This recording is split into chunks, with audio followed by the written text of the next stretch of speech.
Hola, ¿qué tal? Hola a todos.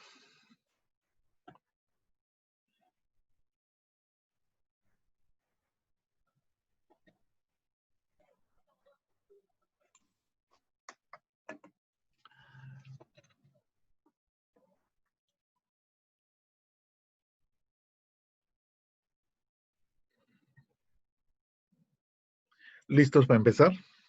Sí, ¿no?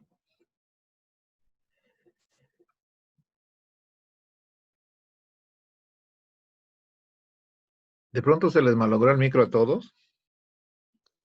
Sí, profesor. No, Ya pues, es que si no, si me dejan hablando a mí solo, es como que no habría nadie en mi sala. Estamos listos, profe. Profesor, buenos días. Hola, ¿qué tal? Listo. Mejor así, ¿ah? Tenemos que interactuar, si no, no pasa nada. Siempre. Qué frío. No, sí hace frío, pero igual. Ya, vamos a mirar este tema que es básicamente el tema que más nos interesa en todo el curso, ¿no? El tema del flujo viscoso en tuberías. Y ahora, ¿y por qué nos interesa mucho este curso? Digo, este tema. Porque básicamente este tema de flujo en tuberías está enlazado con el siguiente curso que es turbomáquinas. Y si nosotros no comprendemos bien este tema, entonces vamos a tener algunas dificultades en ese curso. Así que por esta razón, en las últimas 3 semanas creo que tenemos por delante, vamos a darle duro al tema de flujo en tuberías, ¿no? Así que vamos a ir con calma, conociendo cada detalle de este tema. Y ya también, a ver, atención, atención. ¿Estoy compartiendo? ¿Me están mirándolo o no? ¿Están mirando lo que comparto? Sí, profesor. Profe, El profesor sí se... Ah, ya, excelente. Muy bien. Entonces vamos con el flujo en tuberías. Les estoy mostrando una fotito ahí. Y bueno, ahí dice citar algunas instalaciones donde se utilizan tuberías. Un poquito de ejercicio de cerebro. ¿Dónde utilizamos tuberías generalmente? ¿En qué tipo de obras, en qué tipo de actividad usamos tuberías?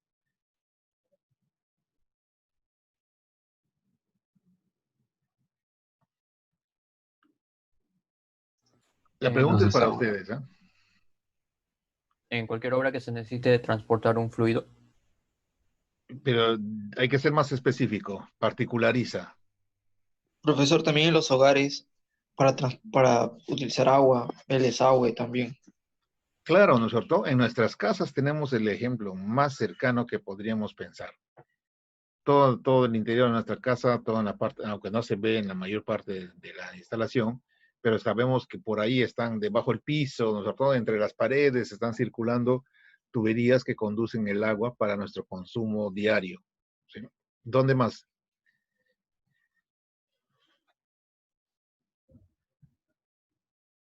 Las tuberías que están apareciendo en la foto. profe, ¿No? para el transporte de gas natural.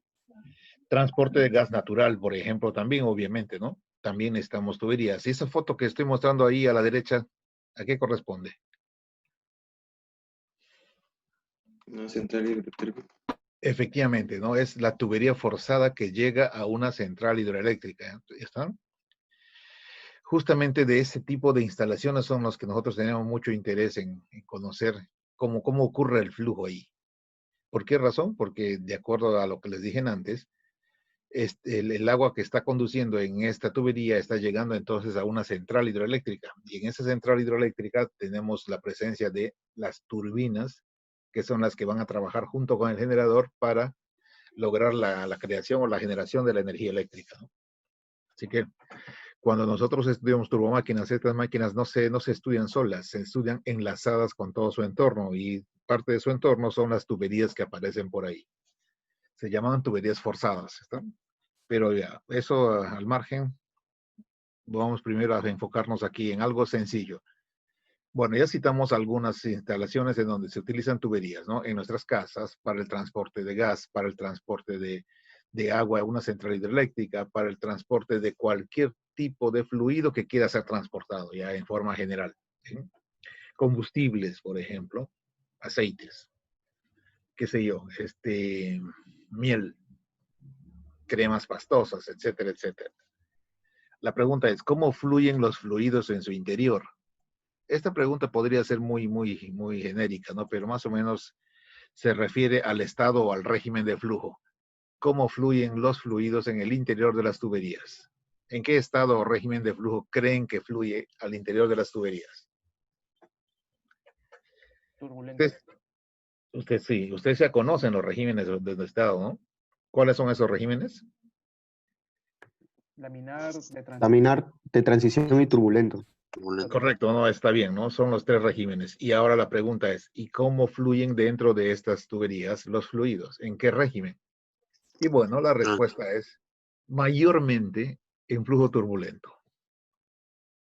O sea, mucho de las instalaciones que nosotros vamos a trabajar y vamos a conocer transportan fluidos entonces en régimen turbulento, es decir, las velocidades son, entre comillas, bastante altas. Digo entre comillas porque realmente nosotros no hacemos transporte de fluidos a altísimas velocidades, ¿no? Pero dentro de lo que es el transporte, la mayor parte de las velocidades son, entre comillas, por eso les digo, altas. Y eso da origen a flujos que son bastante turbulentos en el interior. Muy bien. La otra pregunta es, ¿qué energías intervienen en el flujo? ¿Se acuerdan de la clase anterior cuando vimos la ecuación de Bernoulli? Bernoulli nos ha enseñado que hay unas cuantas formas de energía que están asociados al transporte. ¿Cuáles son? Cinética. Energía cinética. Gravitatoria. La potencial gravitatoria y falta una. Interna. Interna. No, yo solamente piensen en términos de Bernoulli.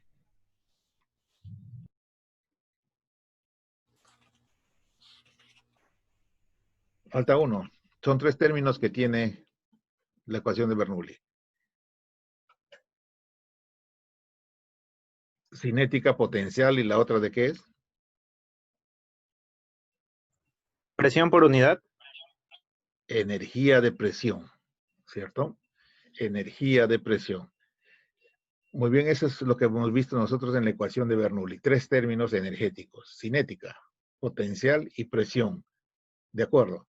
Sin embargo, ahora vamos a conocer dos formas adicionales de energía, ¿ya está? Una forma adicional de energía que la constituyen las llamadas pérdidas de energía, que justamente se deben a la fricción y a la transferencia de calor. Y también existe otro tipo de energía que es la energía que es proporcionada, que es cedida, o más bien que es robada por los fluidos. ¿Está? Energía de las turbomáquinas. Unas dos formas de energía que por ahora todavía ustedes no están conociendo, pero que se van a sumar a las otras tres que ya vimos en la clase anterior. Bueno, después de esta pantalla, entonces vamos a ver el logro de la sesión. Al término de la sesión de aprendizaje, el estudiante analiza y resuelve una variedad de problemas de flujo de fluidos en sistemas de tuberías simples. Bueno, este logro en realidad, una vez más, me parece que es bastante ambicioso para hacer en una sesión. De hecho, que este logro no lo hacemos en una sola sesión. Lo hacemos al término de 2, 3, 4 sesiones, ¿no? Para que ustedes pues, se pongan a analizar y resolver problemas. Voy a tener que cambiar este logro, ¿no? Porque tiene que estar solamente indicado para esta sesión. Pero bueno, ya tienen una idea de a qué vamos. O sea, nosotros vamos a conocer un montón de cosas para que luego sean capaces de analizar y resolver problemas de flujo de fluidos en sistemas de tuberías simples. No les voy a pedir más sistemas de redes, de tuberías, ni nada, porque no es su especialidad. A nosotros nos basta en turbomáquinas saber cómo se calcula, qué parámetros intervienen en el flujo en estas tuberías que son lineales, que básicamente no conforman redes, sino son tuberías independientes. Muy bien. Entonces, vamos a mirar ahora esta ecuación que se llama la ecuación de Bernoulli modificada. Antes de eso, vamos a hacer un pequeño preámbulo. Voy a buscar un espacio acá, un espacio en blanco. En la clase anterior, si ustedes recuerdan, nosotros hemos estado tratando el tema llamado de la ecuación de Bernoulli, ¿no? Que teníamos una especie de tubería por acá. Bueno, se me va el pulso, ¿ya? Pero ya entienden. Entonces, acá tengo un flujo fluyendo en su interior desde la izquierda hacia la derecha. Y ahora, la ecuación de Bernoulli, escrita entre dos secciones de esta tubería que hemos llamado sección 1 y sección 2. Si ustedes se acuerdan, las secciones son por si acaso las áreas, o sea, todas las que están justo haciendo alusión ahí. Y entonces, la ecuación de Bernoulli, que es la ecuación que hace balance de la energía entre 1 y 2, se escribía así, si ustedes se acuerdan. B1 cuadrado entre 2G más Z1 más presión 1 entre peso específico igual con lo mismo, pero evaluado en la sección de salida 2, ¿no? B2 al cuadrado entre 2G, Z2 y por último, la presión que hay en la sección 2, se me va el pulso, entre el peso específico. Esta es la llamada ecuación de Bernoulli. Como ya les dije, es una ecuación que asocia tres formas de energía. La primera forma de energía es la energía llamada cinética, que es esta energía que está acá, energía cinética. La otra forma de energía es esta, la energía potencial. Y la tercera es la energía de presión. ¿Está? No se olviden, quédense grabados en sus cerebros esta idea, ¿eh? Solamente tres formas de energía asocia Bernoulli. Pero también habíamos conversado la vez pasada que, de acuerdo con Bernoulli, esta ecuación es una ecuación de conservación de energía. ¿A qué se refiere eso? Se refiere a lo siguiente. Por ejemplo, aquí estamos observando que estas tres formas de energía también están en el lado de la derecha, ¿no? Las tres idénticas. La única diferencia está en que están evaluados en distintas secciones.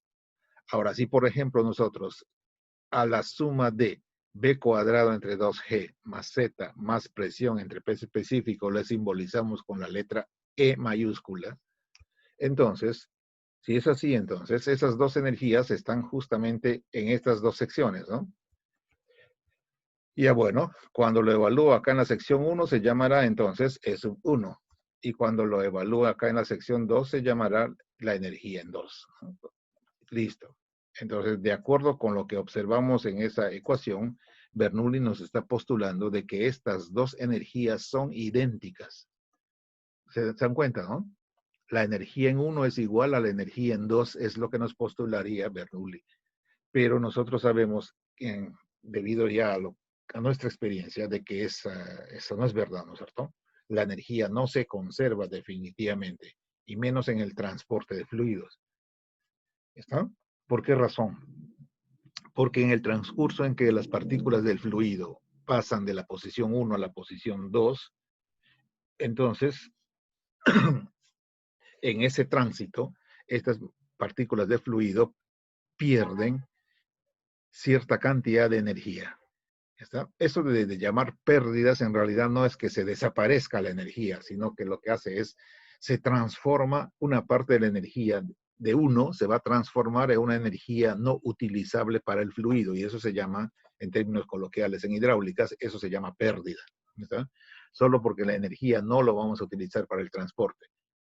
Y bueno, y esa energía perdida básicamente es transferencia de calor y es sonido, ¿no? Básicamente, ¿no? Muy bien. Entonces, esas pérdidas no las contempla la ecuación de Bernoulli. Para que nosotros podamos hacer un análisis de las energías que están involucradas en las secciones 1 y 2 de un modo ya que sea utilizable en casos reales, entonces deberíamos otra vez volver a hacer todo el trámite que hicimos en el ejemplo anterior, ¿se acuerdan? Escribir la ecuación de Bernoulli bajo algunas consideraciones, pero que ya no sea tan idealizado. Les traigo un recuento rápido de cuáles son las consideraciones que nosotros hemos tomado para tener esta ecuación. Si ustedes se acuerdan, hemos señalado, a ver, hay un montón de consideraciones tuvimos, ¿no? Pero para el flujo hemos supuesto esta idea, ¿bien? Que el flujo debe ser permanente, que el flujo debe ser incompresible, debe ser también, bueno, no me va a alcanzar el espacio, lo voy a hacer en línea corrida, ¿no? Acá. Que el flujo debe ser incompresible, que el flujo debe ser uniforme,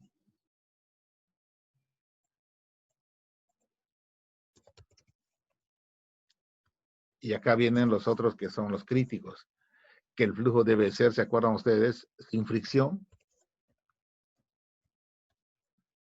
Y por último, también debe ser adiabático.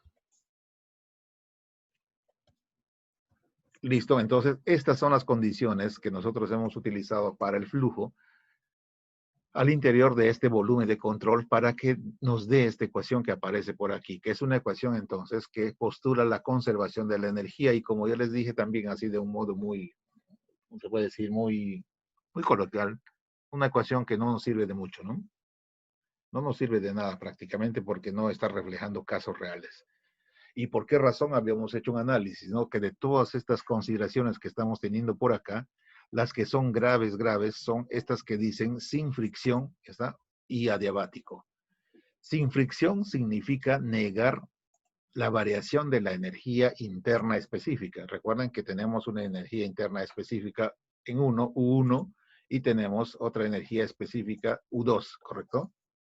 Entonces, para señalar, por si acaso, la fricción está relacionada con estos parámetros que son energía interna. Si nosotros decimos entonces que un flujo es sin fricción, estamos postulando que estas dos cantidades en realidad son iguales, ¿no? Es decir, no hay variación en la energía interna entre esta sección y esta sección. Cuando nosotros postulamos esta idea de que la energía interna se conserva entre 1 y 2, entonces estamos ante un flujo sin fricción. Lo normal de un flujo real, ¿cuál es? Lo normal es que tengamos una energía interna U1 que es diferente de U2, ¿sí? Diferente. No tengo el símbolo diferente, así que lo escribo así nada más, ¿eh? Eso es lo real. Las dos, entonces, energías internas deben ser diferentes unas de otra. ¿De acuerdo? Y ahora, ¿cómo nos damos cuenta en un problema si es que hay o no hay variación de energía interna? Eso es sencillo, porque nosotros sabemos que la energía interna está relacionada con la temperatura. Si, por ejemplo, las dos temperaturas, tanto en 1 como en 2, son iguales, entonces definitivamente vamos a estar ante un flujo sin fricción. ¿Ya está? Las dos temperaturas iguales, tanto en 1 como en 2, implican entonces que no hay cambios en esta energía interna. Y si no hay cambios en la energía interna, repito otra vez, no hay fricción. En cambio, si yo estoy averiguando o trabajando un problema en donde la temperatura 1 sea diferente de la temperatura 2, entonces ese es el caso en donde las energías internas también son diferentes y por lo tanto existe fricción. Y justo esa fricción generada por ese cambio entonces en la energía interna es la que va a procurar o va a generar las pérdidas de energía entre 1 y 2. Bien. La otra idea era con respecto al flujo adiabático, ¿no? El flujo adiabático niega la transferencia de calor.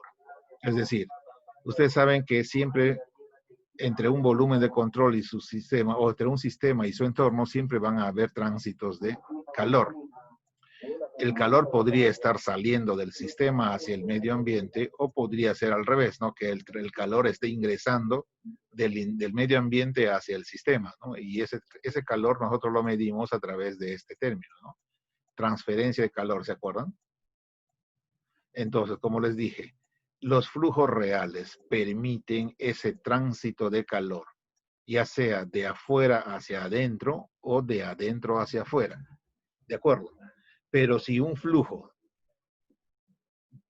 ideal en este caso, no permite que exista tal transferencia de calor, entonces ese flujo es el llamado adiabático. Transferencia de calor nula entre el sistema y el medio ambiente o viceversa. Ahora bien, la existencia entonces de este tránsito de calor que hay también desde el sistema hacia afuera también está contribuyendo a las llamadas pérdidas de energía. ¿Está? Bueno, entonces el tema que vamos a revisar hoy acerca de cuál sería la ecuación que vamos a manejar para los flujos reales en los que sí haya fricción, con fricción, y en el que sí haya transferencia de calor, esa expresión se llama la ecuación de Bernoulli modificada. ¿Está? Es decir, es la misma ecuación de Bernoulli, solo que a la cual se le ha hecho algunos pequeños cambios nada más. ¿Y cuáles? Bueno, pequeños entre comillas, ¿no? En realidad son grandes cambios, porque hemos introducido la idea de que sí hay fricción y la transferencia de calor también existe. ¿Ya está? Y es más, para que esa ecuación sea todavía mucho más genérica, se ha convenido también añadirle la posible presencia de turbomáquinas en el interior de ese volumen de control, justo en el tramo en que nosotros estamos haciendo el análisis de la energía. Si, por ejemplo, esta figurita que estoy insertando por acá, que es un eje en rotación y un conjunto de paletas o álabes que ustedes ven por aquí, como si fueran álabes de un ventilador o una cosa así, esto es el símbolo de una turbomáquina. Estas turbomáquinas, como también ya vimos el otro día, son máquinas que son capaces de agregar energía, ¿no es cierto? O quitar energía a los fluidos. Las máquinas que agregan energía a los fluidos son las bombas, los ventiladores y los sopladores. ¿Está? Los compresores también. Bombas, ventiladores, sopladores y compresores son los que añaden energía a los fluidos.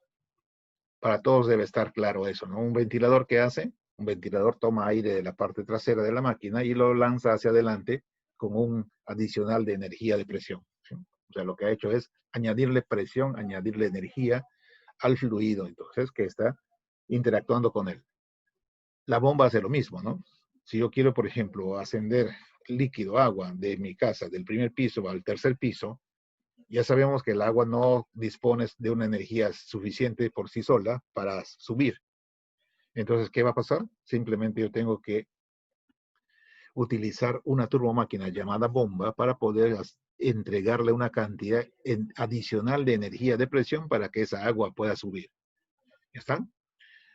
Entonces, esas son las bombas esas son, las máquinas que lo que hacen es añaden energía a los fluidos.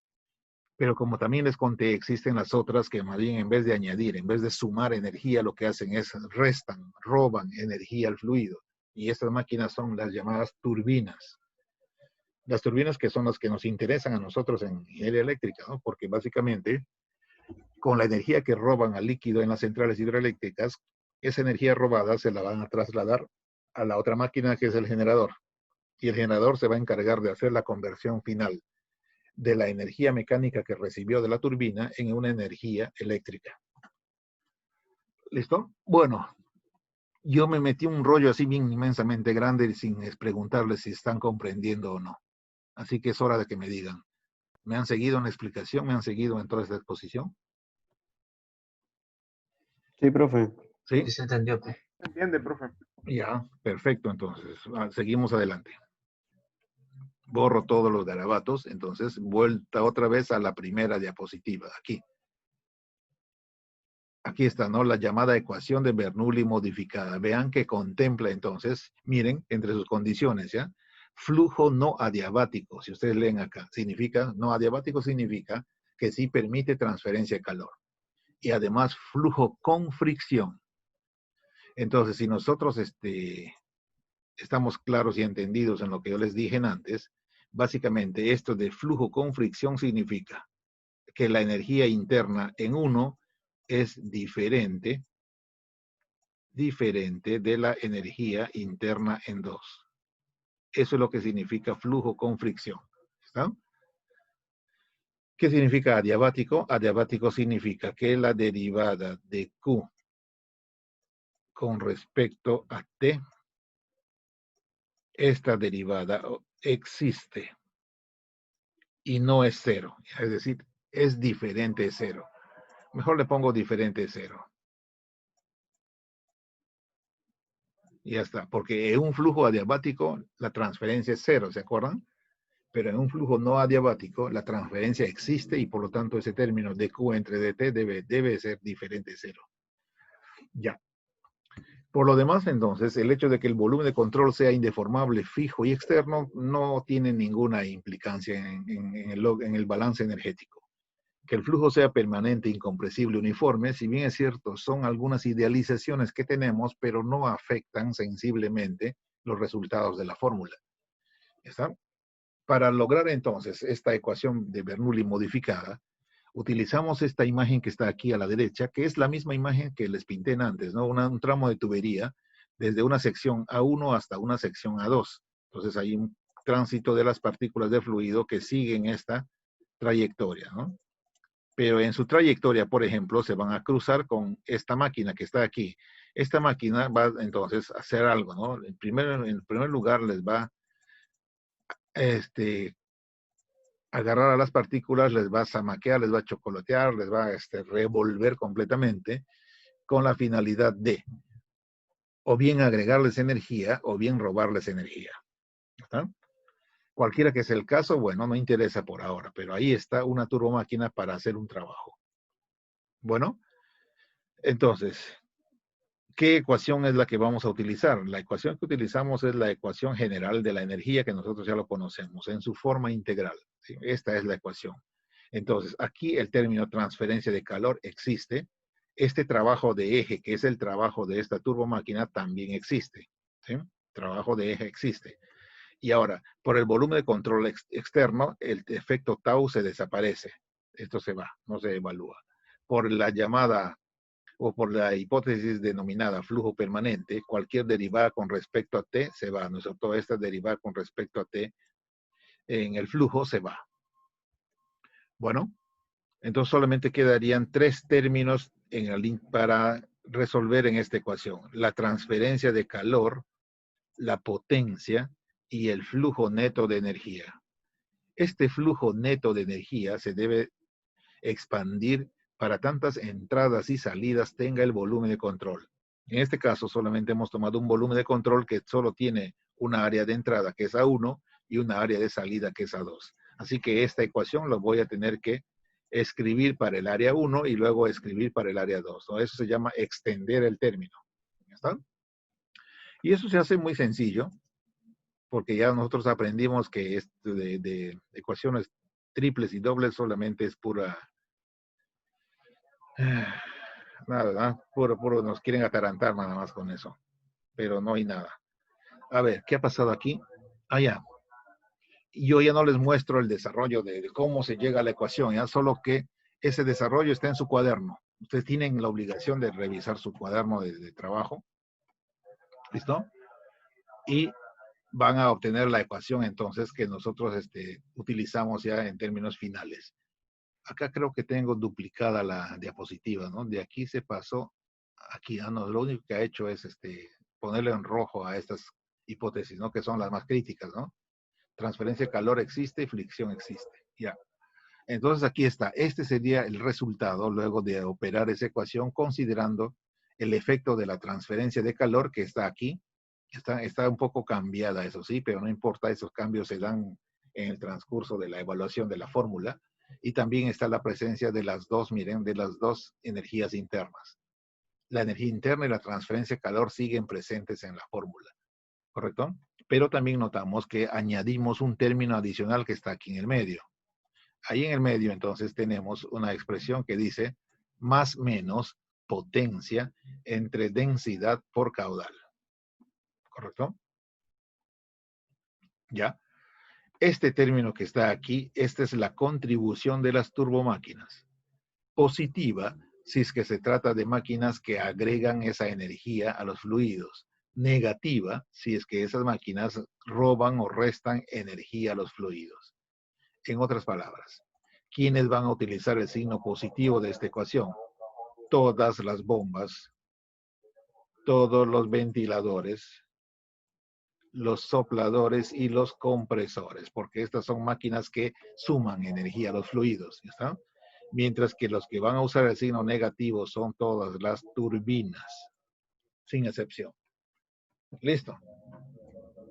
Ya, como les dije, ya es más o menos la fórmula resumida, ¿está? De todo un proceso que ha habido de aplicación de la fórmula anterior, de desarrollo de la fórmula anterior, ¿de acuerdo? Chequen su cuaderno, por favor, para tener detalles de cómo se llega a esta ecuación. Muy bien. Entonces, si ya tenemos esas ideas, miren, a este término que está aquí en la parte final de la ecuación,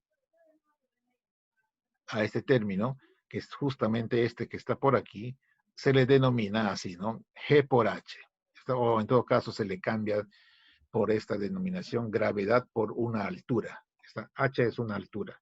Y a ese conjunto se le llama conjunto de energías no utilizables para el transporte o también llamadas pérdidas de energía, lo que ya les dije antes, ¿no? Pérdidas de energía o energía no utilizable, ¿de acuerdo? Listo. El término que está en el medio del que ya les hablé es este, más menos potencia entre densidad por gravedad, o sea, este término que está aquí, dice acá que es la energía cedida o agregada por el eje de una turbomáquina. Positivo si se trata de bombas, ventiladores, sopladores o compresores. Negativo en el caso de las turbinas. Es decir, lo mismo que ya les dije antes, ¿no es cierto? Ahora, si ustedes notan, miren, algo interesante en esta ecuación. La ecuación que nosotros hemos llegado a deducir es la misma ecuación de Bernoulli, ¿no es cierto? Solo que a la cual se le ha añadido dos términos adicionales nada más. Lo que acabo de pintar en recuadro rectangular, esa es la ecuación de Bernoulli, ¿no es cierto? Tal cual no, lo dedujo el señor, creo que 250 años atrás. Pero entonces, tal como está solamente en las formulitas como en el recuadro, no representa un caso real. Pero si ya le añadimos esas dos cantidades adicionales, ahora sí está listo para ser utilizado en cualquier tipo de situación de flujo real. ¿Correcto? Atención también aquí una cosa interesante. Por ejemplo, si entre 1 y 2 no existiese ninguna turbomáquina, entonces este término que está aquí simplemente no se utilizaría, ¿no? El término potencia entre densidad por caudal simplemente no se trabajaría y listo. Solamente quedaría esto, ¿no? La energía de entrada es igual a la energía de salida más las pérdidas de energía. Eso es lo que quedaría si es que no hubiese turbomáquina entre 1 y 2. Y por otro lado, todavía hay otra cosa más que decir aquí. Cuando uno se pone a analizar esta expresión, o esta, nos damos cuenta una vez más que estas son energías por unidad de masa de fluido. Es decir, una vez más, el análisis dimensional diría que la unidad de cada una de ellas es joule por kilogramo. Pero si ustedes se acuerdan de la clase anterior, nosotros hemos convenido ya de que la unidad joule por kilogramo no le dice nada a nuestro cerebro, ¿no es cierto?, con respecto a cuánta energía está representando. Hicimos un truco, ¿se acuerdan? Un truco genial para convertir esa energía, para pasarlo a unidad metro que sí entiende nuestro cerebro. ¿Qué es lo que hay que hacer con esa ecuación? ¿Quién se acuerda? Dividirlo entre la gravedad. Dividirlo entre G, efectivamente, ¿no? Si nosotros dividimos este término entre la gravedad, entonces inmediatamente vamos a obtener la otra versión, la más popular de esta ecuación, que es esta que está en color amarillo, ¿no? Sigue llamando lo mismo, ¿ya? Energía cinética, energía potencial, energía de presión. Acá está la contribución de las turbomáquinas, energía cinética, energía potencial, energía de presión y las pérdidas de energía. ¿Ya está? Miren la simbología que se usa.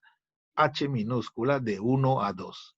¿Y por qué H minúscula? Porque aquí habíamos definido que toda esta cantidad que está aquí, que es la transferencia y el cambio en la energía interna, le habíamos cambiado a G por H. ¿ven? Entonces, cuando lo divido entre G, solamente queda H. Y para indicar que son las pérdidas desde la entrada 1 hasta la salida 2, se le pone este subíndice, ¿eh? H de 1 a 2. ¿De acuerdo? Listo. Entonces, esta es la llamada ecuación de Bernoulli modificada. Como pueden ver ustedes, no se le ha cambiado de nombre a esa ecuación. Para nada, ¿no? La persona, el investigador que llegó hasta esta expresión en tiempos modernos, ha tenido, digamos, el gesto, la humanidad de decir, ¿saben qué? No le voy a cambiar nombre, porque es la misma ecuación de Bernoulli a la cual solo se le añadieron dos terminitos, ¿no? Pero a pesar de que todos sabemos que esos dos terminitos marcan toda la diferencia. Pero aún así, entonces, no le cambiaron para nada el nombre. Y eso nos dice mucho, ¿no? Es un desprendimiento así completo y es un reconocimiento a la obra de Bernoulli, ¿no? Porque imagínense, Bernoulli fue el primer hombre hace 250 años atrás en tratar de darnos una idea de lo que son los flujos energéticos, ¿no? Y claro, él dentro de sus posibilidades solamente llegó al caso ideal. No tenía ideas de lo que era la transferencia de calor, de lo que era la fricción y esas cosas hace 250 años. Y por otro lado, ¿saben cuál es otro mérito de Bernoulli? que Bernoulli no llegó a su ecuación utilizando esta ecuación de energía que tenemos aquí. Él ni lo conocía en su época, ¿no? ¿Sí? Cómo llegó a la fórmula de Bernoulli es una cosa loca. Él solamente analizó a una partícula de fluido que se mueve y empezó a mirar cuáles son las fuerzas que están afectando al movimiento de esta partícula de fluido. Y solamente con la ecuación sumatoria de fuerzas es igual a masa por aceleración, con esa expresión llegó entonces a descubrir su ecuación de Bernoulli, ¿no? Que a nosotros ahora nos parece ya fácil después de que sabemos que con un montón de fórmulas adicionales, ¿no? Pero en su época ese era lo máximo que él conocía, suma de fuerzas es igual a masa por aceleración, y aún así con esa formulita y un conjunto de presupuestos, él llegó a su ecuación llamada la ecuación de Bernoulli. Bueno, entonces creo que se nos va el tiempo ya, ¿no? Volvemos a ingresar, ¿ya? Terminamos hasta aquí y después volvemos para continuar.